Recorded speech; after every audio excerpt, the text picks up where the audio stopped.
Assalamu alaikum. Today is 16 November 2020 and 2:58 p.m. I hope you all are fine, and today we are going to discuss, and our topic is transcription. So starting with the topic, which is mainly the name of gene expression.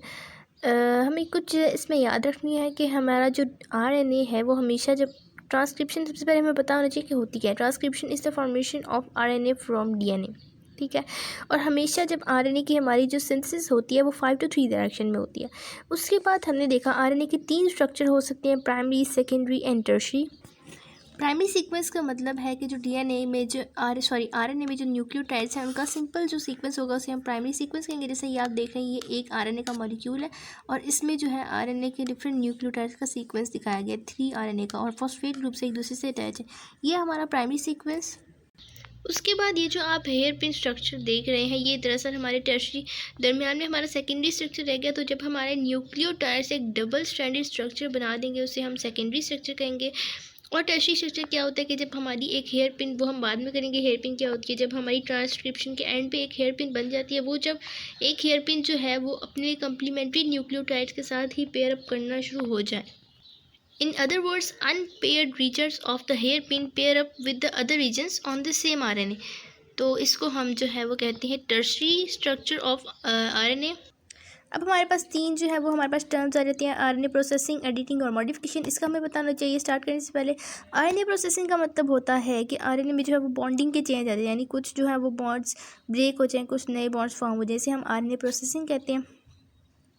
RNA editing का मतलब है कि nucleotides जो हैं वो या remove हो जाएं या फिर एडअप हो जाएं, इसे हम RNA एडिटिंग कहते हैं।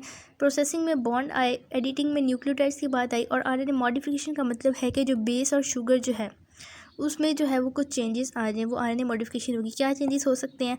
उनमें मिथाइलेशन आ सकती है, उनमें कोई एंजाइमेटिक ऑल्ट्रेशन आ जाती है, इससे हम कहते हैं RNA मॉडिफिकेशन।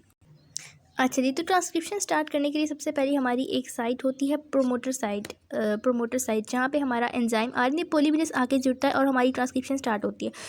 तो प्रोमोटर को हम +1 साइट भी कहते हैं, क्योंकि ये वो साइट है जहाँ से हमारी ट्रांसक्रिप्शन स्टार्ट होएगी। और इस साइट पे जो होता है एक सिग्मा फैक्टर है, जो कि प्रोमोटर ने जो कि RNA पॉलीमरेज ने हमारे प्रोमोटर के साथ आके जुड़ना है। तो सिग्मा फैक्टर जो होता है वो RNA पॉलीमरेज के साथ जुड़ा होता है और उसको हेल्प करता है कि वो प्रोमोटर को रिकग्नाइज़ करे।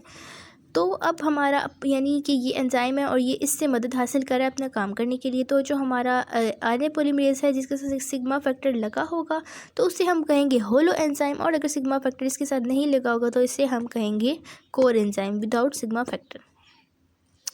तो हम प्रोमोटर की बात कर रहे थे कि अब RNA पॉलीमरेज ने जो है वो प्रोमोटर पे आकर जुड़ना होता है सिग्मा फैक्टर की मदद से, और जो सिग्मा फैक्टर है उसका वेट हमारे पास 70,000 डाल्टन होता है। और जो हमारा जो प्रोमोटर है उसमें टू रीजन्स हो सकते हैं, एक -10 बेस पेयर रीजन होता है और एक 30 बेस पेयर रीजन होता है, depending upon their position on the DNA, ठीक है। तो ये 2 तरह के हमें प्रोमोटर के बारे में पता होना चाहिए। और आमतौर पे जो हमारा ई कोलाई है उसमें जो मोस्टली यूज सिग्मा फैक्टर है वो हमारा सिग्मा 70 होता है, ठीक है। अब हम स्टार्ट करते हैं ट्रांसक्रिप्शन का प्रोसेस। यहाँ पर आप लोग एक ओवरव्यू ले लें। ये हमारा DNA का स्ट्रक्चर है। एंटी पैरेलल स्ट्रैंड्स हैं, एक 5 to 3 और दूसरा 3 to 5 डायरेक्शन में है, ये दोनों। तो अब ये जो हमारा नीचे वाला स्ट्रैंड है इसी से जो है हमारा RNA बनता है। इस नीचे वाले स्ट्रैंड को हम कहते हैं टेम्पलेट स्ट्रैंड, और ये वो स्ट्रैंड है जो हमारा RNA बनाता है इन 5 to 3 डायरेक्शन। खुद ये 3 to 5 डायरेक्शन में होता है और ये RNA सिंथेसाइज करता है इन 5 to 3 डायरेक्शन। ये यहाँ पर आप लोग देख रहे हैं कि DNA स्ट्रक्चर में किस तरह जो है वो -10 पॉइंट पे और -35 पे जो है ये दोनों प्रोमोटर्स जो एडवर्टाइज है। -10 वाले पे जो सीक्वेंस वो आमतौर पे TAT होता है और -35 पे TTGACA होता है।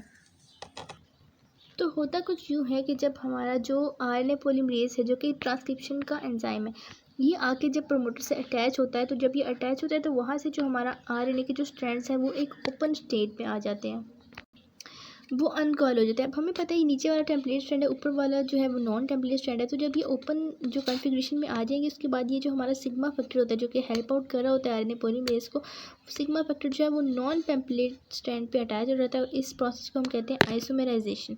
और उसके बाद जो RNA पॉलीमरेज है वो इधर 3 to 5 स्ट्रैंड पे इस तरह से मूव करता जाता है और ये हमारा RNA साथ साथ रिलीज होता जाता है।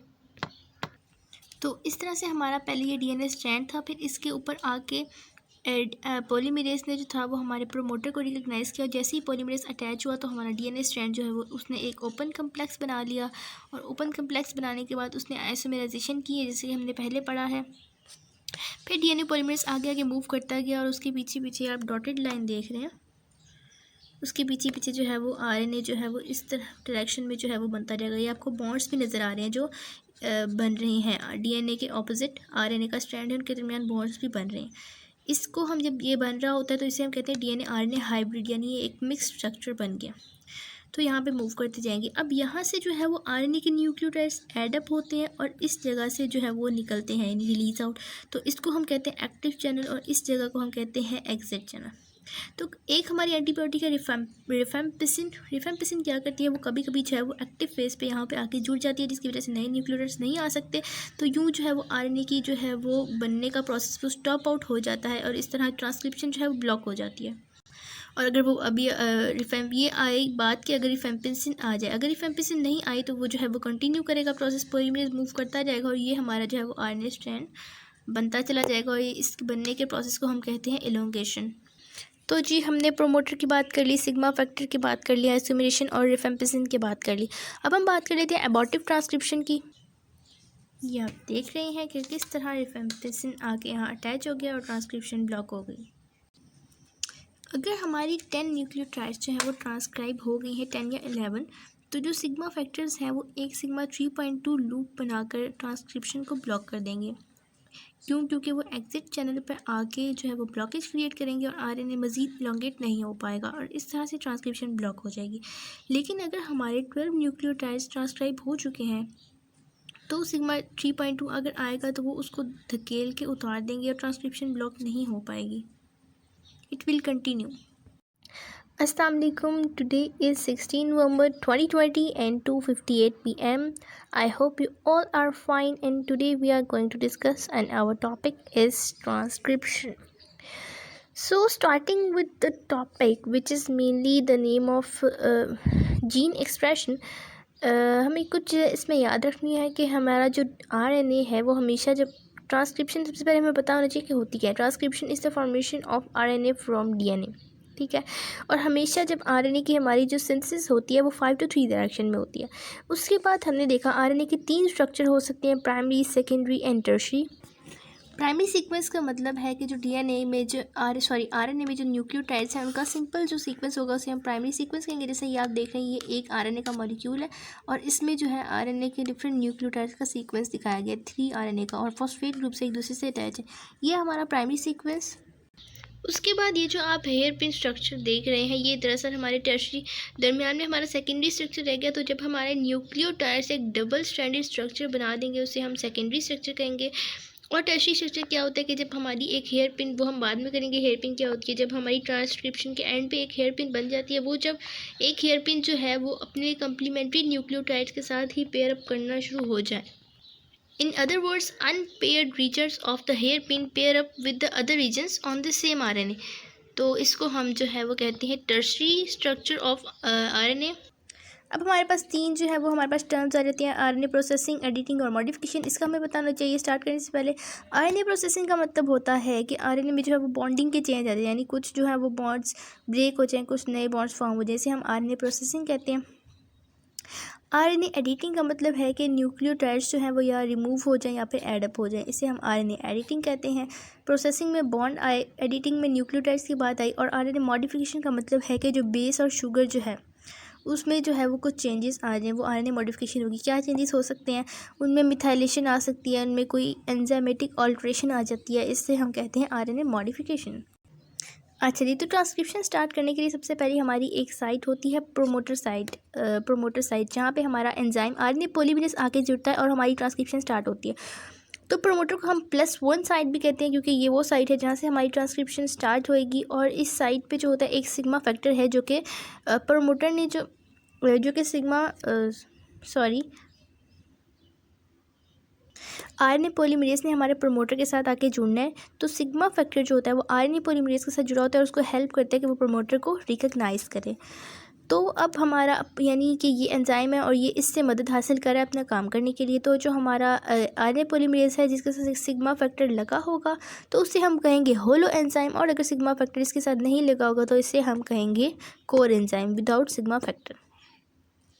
तो हम प्रोमोटर की बात कर रहे थे कि अब आरएनए पॉलीमरेज ने जो है वो प्रोमोटर पे आकर जुड़ना होता है सिग्मा फैक्टर की मदद से, और जो सिग्मा फैक्टर है उसका वेट हमारे पास 70,000 डाल्टन होता है। और जो हमारा जो प्रोमोटर है उसमें टू रीजन्स हो सकते हैं, एक -10 बेस पेयर रीजन होता है और एक 30 बेस पेयर रीजन होता है, depending upon their position on the DNA. ठीक है, तो ये दो तरह के हमें प्रोमोटर के बारे में पता होना चाहिए। और आमतौर पे जो हमारा ई कोलाई है उसमें जो मोस्टली यूज सिग्मा फैक्टर है वो हमारा सिग्मा 70 होता है। ठीक है, अब हम स्टार्ट करते हैं ट्रांसक्रिप्शन का प्रोसेस। यहाँ पर आप लोग एक ओवरव्यू ले लेंगे। हमारा डीएनए का स्ट्रक्चर है, एंटी पैरेलल स्ट्रैंड्स हैं, एक 5 to 3 और दूसरा 3 to 5 डायरेक्शन में है, ये दोनों। तो अब ये जो हमारा नीचे वाला स्ट्रैंड है इसी से जो है हमारा आरएनए बनता है। इस नीचे वाले स्ट्रैंड को हम कहते हैं टेम्पलेट स्ट्रैंड, और यही वो स्ट्रैंड है जो हमारा आरएनए बनाता है इन 5 to 3 डायरेक्शन। खुद ये 3 to 5 डायरेक्शन में होता है और ये आरएनए सिंथेसाइज करता है इन 5 to 3 डायरेक्शन। ये यहाँ पर आप लोग देख रहे हैं कि डीएनए स्ट्रक्चर में किस तरह जो है वो -10 पॉइंट पे और -35 पे जो है ये दोनों प्रोमोटर्स जो है वो अटैच है। -10 वाले पे जो सीक्वेंस वो आमतौर पे TAT होता है और -35 पे TTGACA होता है। तो होता कुछ यूँ है कि जब हमारा जो आरएनए पॉलीमरेज है जो कि ट्रांसक्रिप्शन का एंजाइम है, ये आके जब प्रमोटर से अटैच होता है, तो जब ये अटैच होता है तो वहाँ से जो हमारा आरएनए के जो स्ट्रैंड्स हैं वो एक ओपन स्टेट पे आ जाते हैं, वो अनकॉल हो जाता है। अब हमें पता है नीचे वाला टेम्पलेट स्ट्रैंड है, ऊपर वाला जो है वो नॉन टेम्पलेट स्ट्रैंड है। तो जब ये ओपन जो कॉन्फ़िगरेशन में आ जाएंगे उसके बाद ये जो हमारा सिग्मा फैक्टर होता है जो कि हेल्प आउट कर रहा होता है आरएनए पॉलीमरेज को, सिग्मा फैक्टर जो है वो नॉन टेम्पलेट स्ट्रैंड पे अटैच हो जाता है। इस प्रोसेस को हम कहते हैं आइसोमेराइजेशन। और उसके बाद जो आरएनए पॉलीमरेज है वो इधर 3 to 5 स्ट्रैंड पे इस तरह से मूव करता जाता है और ये हमारा आरएनए साथ साथ रिलीज होता जाता है। तो इस तरह से हमारा पहले ये डीएनए स्ट्रैंड था, फिर इसके ऊपर आके पॉलीमरेज ने जो था वो हमारे प्रोमोटर को रिकग्नाइज़ किया। जैसे ही पॉलीमरेज अटैच हुआ तो हमारा डीएनए स्ट्रैंड जो है वो उसने एक ओपन कम्प्लेक्स बना लिया, और ओपन कम्प्लेक्स बनाने के बाद उसने आइसोमेराइजेशन की है जैसे कि हमने पहले पढ़ा है। फिर डीएनए पॉलीमरेज आगे आगे मूव करता गया और उसके पीछे पीछे आप डॉटेड लाइन देख रहे हैं, उसके पीछे पीछे जो है वो आरएनए जो है वो इस तरह डायरेक्शन में जो है वो बनता जाएगा। ये आपको बॉन्ड्स भी नज़र आ रहे हैं जो बन रही हैं, डीएनए के ऑपोजिट आरएनए का स्ट्रैंड है उनके दरमियान बॉन्ड्स भी बन रहे हैं। इसको हम जब ये बन रहा होता है तो इसे हम कहते हैं डीएनए आरएनए हाइब्रिड, यानी ये एक मिक्स स्ट्रक्चर बन गया। तो यहाँ पे मूव करते जाएंगे। अब यहाँ से जो है वो आरएनए के न्यूक्लियोटाइड्स एडअप होते हैं और इस जगह से जो है वो निकलते हैं यानी रिलीज आउट। तो इसको हम कहते हैं एक्टिव चैनल और इस जगह को हम कहते हैं एग्जिट चैनल। तो एक हमारी एंटीबायोटिक है रिफेम्पिसिन। रिफेम्पिसिन क्या करती है, वो कभी कभी जो है वो एक्टिव फेज पे यहाँ पे आके जुड़ जाती है जिसकी वजह से नए न्यूक्लियोटाइड्स नहीं आ सकते। तो यूँ जो है वो आरएनए की जो है वो बनने का प्रोसेस वो स्टॉप आउट हो जाता है और इस तरह ट्रांसक्रिप्शन जो है वो ब्लॉक हो जाती है। और अगर वो अभी ये आए बात कि अगर रिफेम्पिसिन आ जाए, अगर रिफेम्पिसिन नहीं आई तो वो जो है वो कंटिन्यू करेगा प्रोसेस, पॉलीमरेज मूव करता जाएगा और ये हमारा जो है वो आरएनए स्ट्रैंड बनता चला जाएगा और इस बनने के प्रोसेस को हम कहते हैं एलोंगेशन। तो जी हमने प्रोमोटर की बात कर ली, सिग्मा फैक्टर की बात कर ली, आइसोमेरेशन और रिफेम्पिसिन की बात कर ली। अब हम बात कर लेते हैं एबॉर्टिव ट्रांसक्रिप्शन की। ये आप देख रहे हैं कि किस तरह रिफेम्पिसिन आके यहाँ अटैच हो गया और ट्रांसक्रिप्शन ब्लॉक हो गई। अगर हमारी 10 न्यूक्लियोटाइड्स जो है वो ट्रांसक्राइब हो गई हैं 10 या 11, तो जो सिग्मा फैक्टर्स हैं वो एक सिग्मा 3.2 लूप बनाकर ट्रांसक्रिप्शन को ब्लॉक कर देंगे। क्यों? क्योंकि वो एग्जिट चैनल पर आके जो है वो ब्लॉकेज क्रिएट करेंगे और आरएनए मज़ीद इलोंगेट नहीं हो पाएगा और इस तरह से ट्रांसक्रिप्शन ब्लॉक हो जाएगी। लेकिन अगर हमारे 12 न्यूक्लियोटाइड्स ट्रांसक्राइब हो चुके हैं तो सिग्मा 3.2 अगर आएगा तो वो उसको धकेल के उतार देंगे और ट्रांसक्रिप्शन ब्लॉक नहीं हो पाएगी, इट विल कंटिन्यू।